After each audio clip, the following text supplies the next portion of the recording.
All right. Having some technical issues, but hello and welcome to A Better Morning. I'm Heather Klein.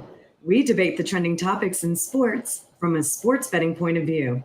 Let's welcome today's panel. Award-winning host, the fantasy exec, Corey Parson. Host of Her Story in the Making, Britt's Fantasy Blitz, and co-host of Lightning Round, Britt Flynn.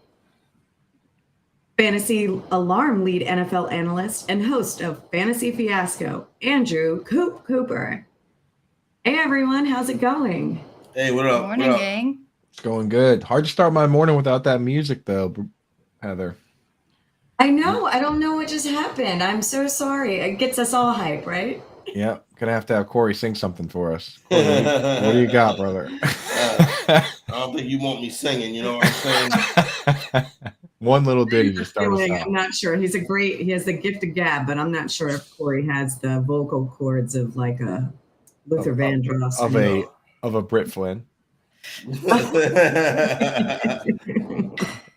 You see what I'm doing here is I'm just trying to deflect to anyone but myself to sing us a song.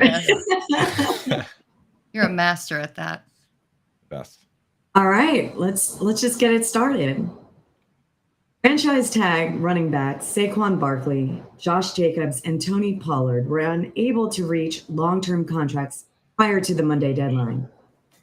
Although they're able to collect $10 million for the 2023 season, what does that mean for running backs and job security moving forward? The yearly salary is chump change compared to quarterbacks, linebackers, and cornerbacks, and their careers are historically longer. Do you feel the running back position is oversaturated in the NFL? And do you feel the running back market is broken? Coop, you're on board. So there was a coach that actually warned that this might happen. A very smart coach by the name of Bill Belichick. Once upon a time, somebody went to Belichick and they said, what do you think about expanding the rosters? And this was the expansion to 48, just 2 players. And he said he didn't like it. And at the time, pretty much everyone did because it was good for player safety, good for health. And his explanation was that the bigger the rosters get, the more niche positions you're going to get, right? And his example was, say you expand them far enough, now you have one guy for kickoffs, one guy for field goals. You have one tall guy just for red zone. The other team has to get one tall guy just to cover him. And what happens is it splits up the work, splits up the positions. And that's what we've seen at the running back position ever since the rosters have been expanded. Early 2000s, you had one guy taking every snap with a backup. Now it's split so much and it's such a short shelf life position that these guys have mathematically figured out that you don't need to pay these guys that much. So honestly, it's the roster expansion that's the issue, and I'm not sure there's a quick fix for it. I think it's funny that we have guys like back in the day, Emmitt Smith retiring when he was 35 years old, took every single carry almost that Dallas had. And yet now we're saying that these rookies who are working out of committee backfields take on too much work and they run themselves out before they earn these other contracts. I think that the system is broken. And when running backs are run into the ground on their rookie contracts and then let go in free agency, there's a problem. You're completely exploiting their labor. And the last running back to receive an extension was Nick Chubb in 2021. It's been 2 years since a running back has seen an extension. Meanwhile, we're seeing 30-year-old injured wide receivers like Odell Beckham receive $18 million contracts. We really need to change the way that rookie running back contracts are structured in order to let these guys make their money while they can. And it's just incredibly exploitative, and it's a really bad look for the league. Yeah, I don't have a problem with the way the NFL is handling the running back situation and just the nature of NFL economics. Spoke yesterday about how in his rookie season, Saquon Barkley made $21 million. This season right here, Bijan Robinson's going to make $13 million. Well, MVP caliber quarterbacks Joe Burrow and Trevor Lawrence will each come in at $4 and $5 million apiece. Let's stop trying to act like running backs are going into the poorhouse. Now, so you say, okay, well, everybody's on an early round draft pick like a Saquon Barkley. Well, Alvin Kamara signed a contract extension, 5 years, $75 million. The team ain't been nothing ever since.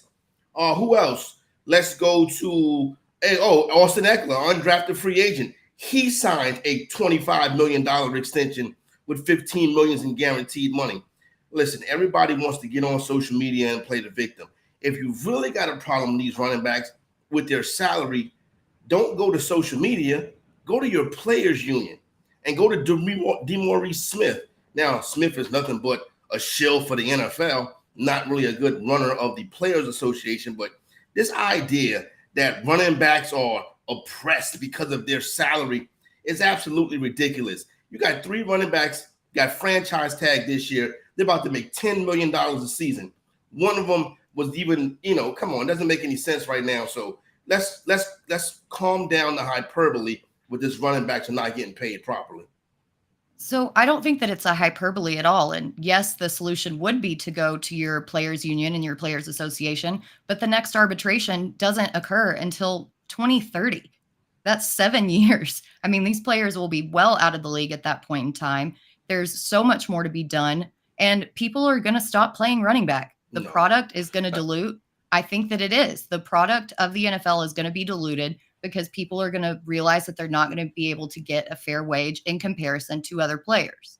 Well, there's things that can be done to a certain degree in the meantime. It's not like every single thing is set in stone. One of the things that I think could help alleviate this are the positional tags, right? Like the biggest example is a guy like Mike Gesicki, where he played 90% of his snaps at wide receiver, yet they get to tag him as a tight end. And that's a difference of like $8 million, right? You look at a guy like Austin Eckler. This guy, over the last 4 years, he's top 30 in receptions. He has 50 more receptions than Deebo Samuel, yet Deebo Samuel, he gets paid 4 times as much money as him. $24 million a year versus $6 million a year. So when you really break it down on what these guys are actually doing, it's not like he's only a running back. This guy has led his team in targets and essentially been a top receiver in this league. That's why he wants to get paid. So on one hand, he got extended, and Saquon Barkley has made over 50, almost close to $40 million in his NFL career, especially if he signed that tag this year. They're not being paid fairly. Dudes is signing franchise tags and making $10 million a year. That's pretty fair. You know what I'm saying? Like, this is Josh Jacobs, who's essentially had 2 good seasons in his whole career. Ezekiel Elliott signed that big contract extension, and Tony Pollard was immediately the best running back on the Dallas Cowboys, making less than $1 million. Now, this year, he gets to make $10 million. How's that not fair? Well, I will have your side on this one, that they should have taken care of this before. As Britt points out, when the CBA was done, they should have taken care of it then. They should have done this when guys like DeMarco Murray were being run into the ground, right? They should have sat back and said, okay, this is what's about to happen. We need to make sure it doesn't, and they didn't. So I guess that's the way business works sometimes, right? It comes from college football. I was just going to say 10 million to us sounds like a huge amount of money, but we have to view it in comparison to everybody else in the league and what everybody else in the league makes. Probably not quarterbacks, because quarterbacks are out there and play every single snap. But as far as like wide receivers, tight ends, that situation, we have to view it like that. And in that situation, they're not being compensated fairly. But it depends on when you get your money. I told Joe Burrow is about to make $5 million this year. Yeah, well, Joe Burrow about to win the MVP. Yeah, possibly. But Joe Burrow next year is going to get 100. Joe Burrow is going to get $200 million contract. Yeah, so, but the running backs have already got their money. You see what I'm saying? The thing is, quarterbacks. The position works differently though. Quarterbacks, the age apex for quarterbacks is like age 28 to 37 now. The age apex for running backs is 24 to 26. Well, I mean, it just again, they need to have somebody, and you point out DeMaurice Smith not doing his job, somebody foreshadowing these issues. And the thing is, as the league changes and running backs get used less and we're passing more, that's just the way the league goes. I don't see early contracts. Right. Well, that's what I'm saying. It's like the league's changing, and that's the way it works. Like, I don't see anybody crying for fullbacks, right? Like the fullbacks, they're gone now, and they used to be, Christian Okoye used to be the best ball carrier in the league as a fullback, right? So I can see both sides of it. If they want to band together, try something unionized or something, maybe. But there's no other league, so either they have to convince the league they're more valuable somehow via their play or by having more longevity, or this is just the way it's going to go. It's just the way it's going to go. That's just it. It's just the way they're not going to stop playing. Just like the NFL, we're shy of 2 months away from week 0 in college football, but we can't get enough of it, and futures odds never get old. Reigning Heisman Trophy winner USC quarterback Caleb Williams is plus 500 and the favorite to run it back, followed by LSU QB Jaden Daniels at plus 1,000 and Quinn Ewers, quarterback for Texas, at plus 1,200. Would you put in a bet for Williams or Britt? Do you have another guy in mind? So, first off, it kind of annoys me that the Heisman, much like the NFL MVP, has turned into a quarterback award because this is for the best player in college football, not the best quarterback or most valuable. So, Caleb Williams is probably going to win it. I'll sprinkle a little bit of money on it. But in principle, I'm intrigued with Ohio State wide receiver Marvin Harrison Jr. His odds are at plus 2,500 to win. And this guy is an absolute beast of a wide receiver. He could be the best we've ever seen in college football, and he could make a run for the number 1 overall pick. He's truly set to break out this year, even with a new quarterback. And when the 2024 draft rolls around, I would not be surprised to see him go first overall. I think it'd be tough for him to go first overall with a franchise-changing quarterback like Caleb Williams out there. This is a guy that's going to be generational talent, tank master for a number of teams this season. And I think you got to have in a Caleb Williams ticket in your portfolio, as this guy is basically college football's version of Patrick Mahomes, playing in a big market out there in Los Angeles and USC, the Coliseum, TV games versus Notre Dame and stuff like that. So Williams is going to be in the mix, and he could be the first person to do it twice since Archie Griffin did it. I like Britt's thing with Marvin Harrison Jr. This might be the best wide receiver prospect we've ever seen, and I think you need to have a Marvin Harrison Jr. ticket in your arsenal.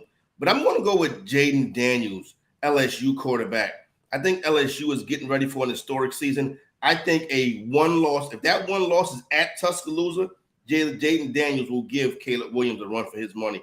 So those three, Harrison Jr., Jaden Daniels, and Caleb Williams. Oh, and a sprinkle on Shedeur Sanders. Yeah, so just bet everybody, and then why not?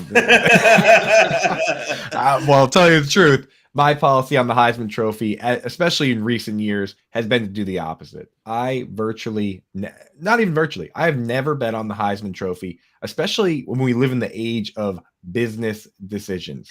When you look around the league nowadays, these guys can actually decide not to play when healthy because they might get hurt. And everybody looks around and says, yeah, that's a pretty good idea. So when you look at the odds to win the national championship, these guys aren't USC's not even in the top 4, right? There's a chance they might not even be playing for the playoffs, in which case guys like Caleb Williams just say, hey, I've already won a Heisman Trophy. I'm just going to move on, get ready for my real job that's going to start soon. So for me, I shy away from this just because there's so many teams, there's so many variables, and there's so many instances where guys say, you know what, let's just get ready for the NFL. Well, and Caleb Williams also lost Jordan Addison, who was drafted by the Vikings, and then 3 of his other wide receivers, Kyle Ford, CJ Williams, and Gary Bryant, all transferred out of the program. So I think that that's going to have a little bit of a hit to his stock, depending on how these young next in line come up. And I want to hit on what Dustin said in the chat. We just had a wide receiver win the Heisman 3 years ago. Yeah, we did. But if you look at even the past 10 years, there have been 2 players, Derrick Henry and Devontae Smith, who have won the Heisman and haven't been quarterbacks. So it is turning into a quarterback award. Yeah. To your point, it is big test time now for Caleb Williams because, we've seen before guys that were heavily favorites, being drafted in the Canton to, campus to Canton leagues, first overall, a guy like Sam Howell, where when his weapons all left to go to the NFL, his stock tanked. He ended up a 5th round pick. He ended up going to the team with Diami Brown, and Brown got better draft capital than him. His own weapon that after he left, he couldn't really make much happen. So obviously we love Caleb Williams, but this is a big test. If Caleb Williams ain't Sam Howell, you know what I'm saying? Yeah. It's a little bit different, but I do get what you're saying. And then Sam Howell had to go into Virginia Tech on a Friday night to start the season, and then just unraveled after that. I think the second year, and once again, I do not believe that weapons make the quarterback. I think that the quarterback makes the weapons. But I think in his second year in Lincoln Riley's system, I think he'll be even better. I think he knows he has a chance to do something special, and I think he's going to go for it. Tim Tebow didn't win the thing twice. This guy could win it twice, and As a matter of fact, he's the favorite to do so.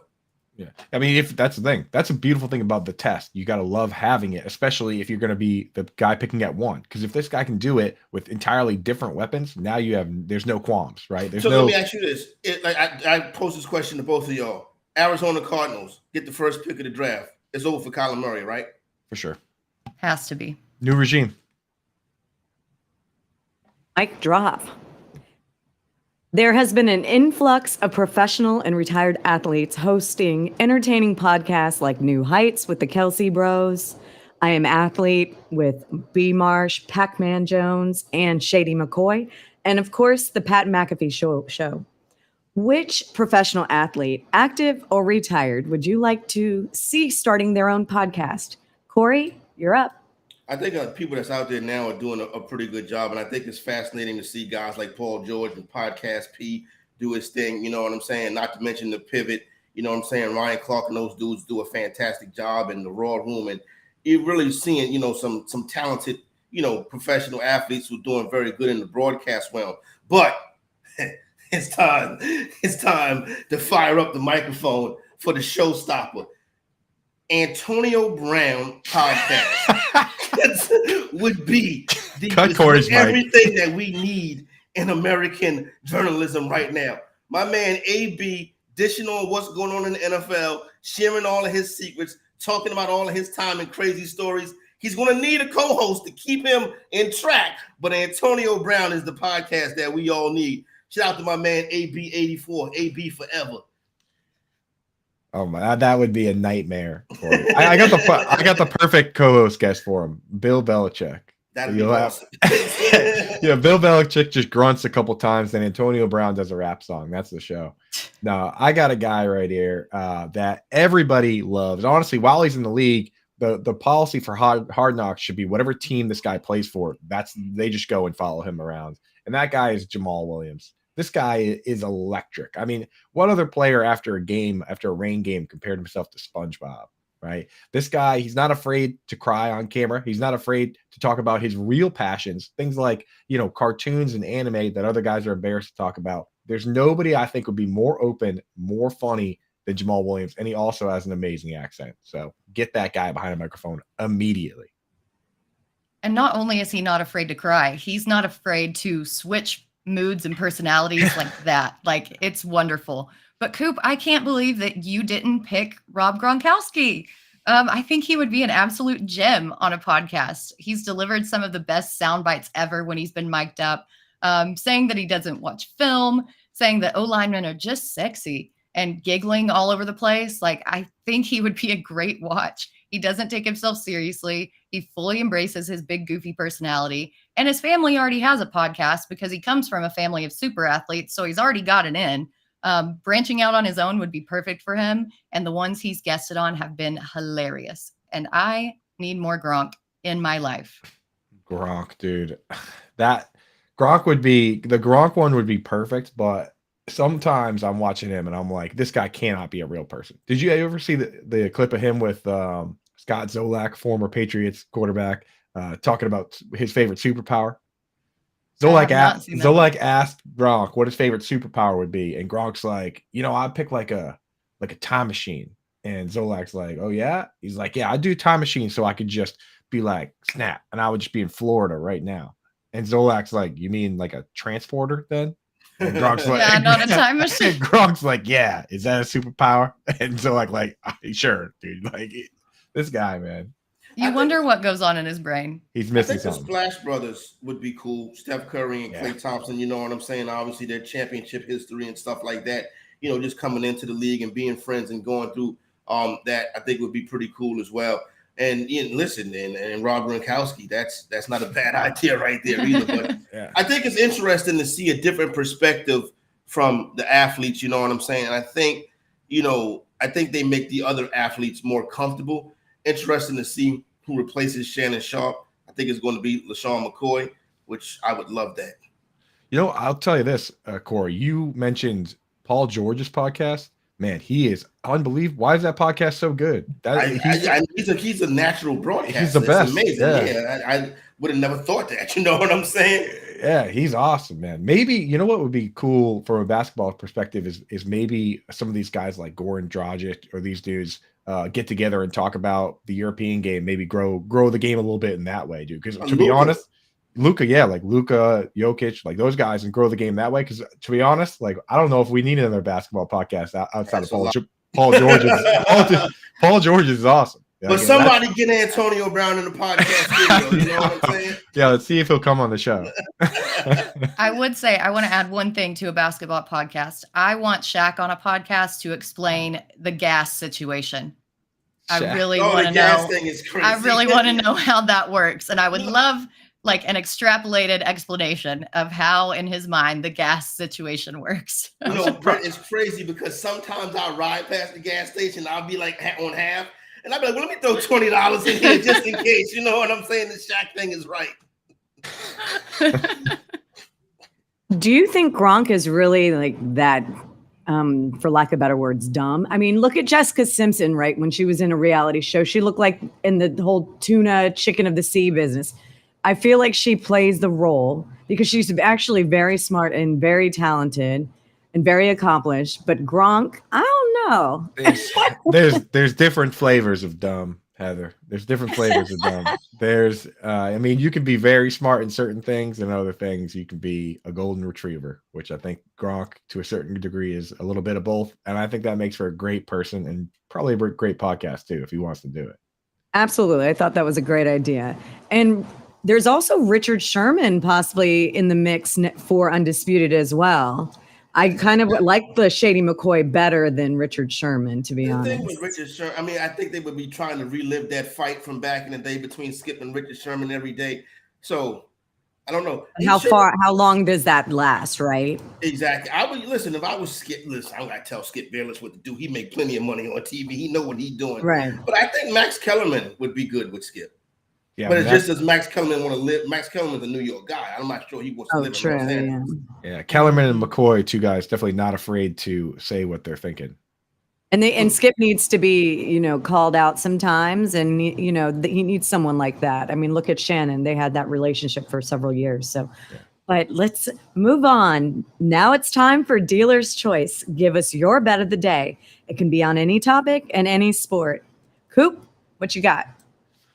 I've been thinking a lot about this Dalvin Cook business. As much as I have all this Boston stuff behind me, lovely. Look at Pedro, what an angel.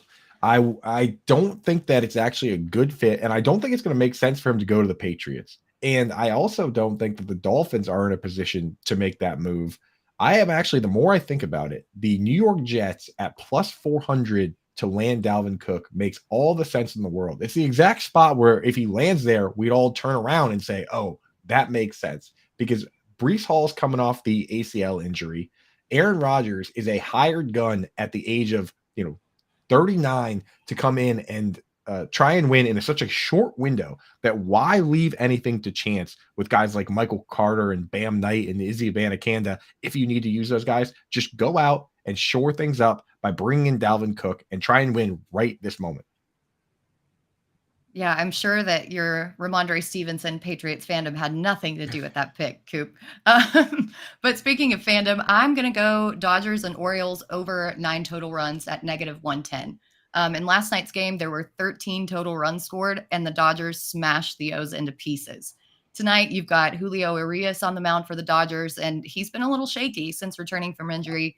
For the Orioles, Dean Kramer has been better as of late, but he's still allowed 21 earned runs in the last 7 games, and that's more than enough to get the bleeding started before the O's break into their bullpen, which has been susceptible to giving up big plays.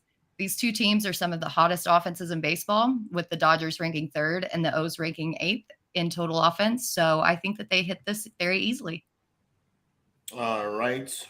Coop, you just mentioned something that just your great podcast would be Pedro Martinez, the Who's Your Daddy pod. That would be an awesome podcast right there. You know what I'm saying? So just throw that out there. As far as my wager for today goes, I'm gonna stick to college football since we did a little bit of that earlier. And I'm gonna go to the Pac-12 conference. And yes, I'm gonna be that guy that bets over 3.5 wins for the Colorado Buffaloes.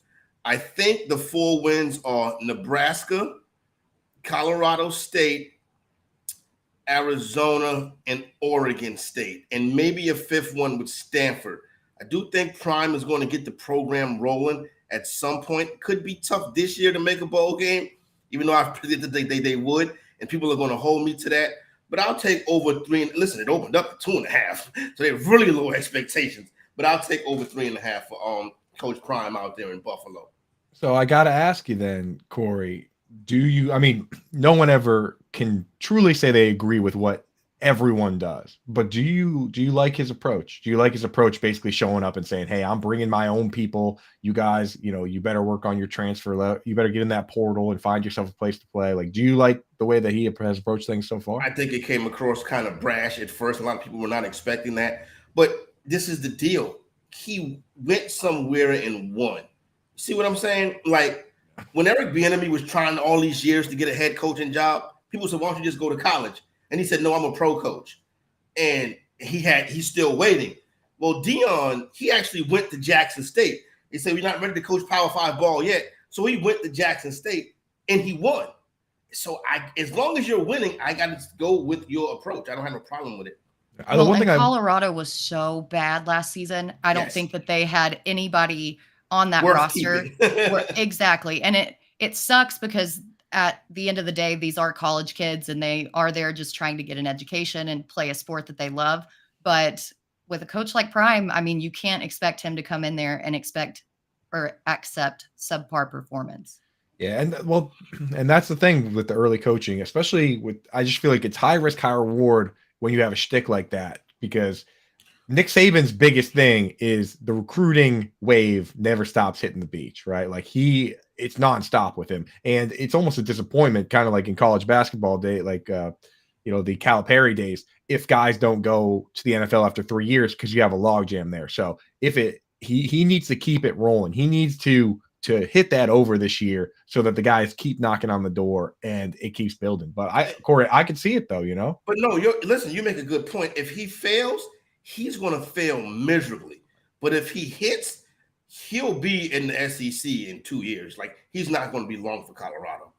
I'll tell you this. It's much more fun to bet on him than bet against him, because Coach Prime, baby. I mean, Colorado's going to be on TV every Saturday night. Yep. They have playing Caleb Williams. That game is going to be on TV 100%. There you go. Yep. And they, even with that bad roster, they put up some surprising wins last season. So 3.5 is very doable. Yeah. I'm in, Corey. I'm betting the over. Let's go, dude. Let's go. Let's go, dude. Coach Prime, baby. We're betting over as a family. That's right. We agreed on something here. Let's go. I'm in. Let's bet on fun. Well, I think we need to end on a high note, guys. We got a little family love, no hard times here. That was today's edition of A Better Morning. Thank you to Corey, Britt, and Coop. Make sure you check out Quick Out Fantasy Football with Howard Bender and Andrew Cooper at 1 p.m. Eastern. If you missed any of our shows, you can find them all on our YouTube channel and at bettersports.com. We wish everyone a better day.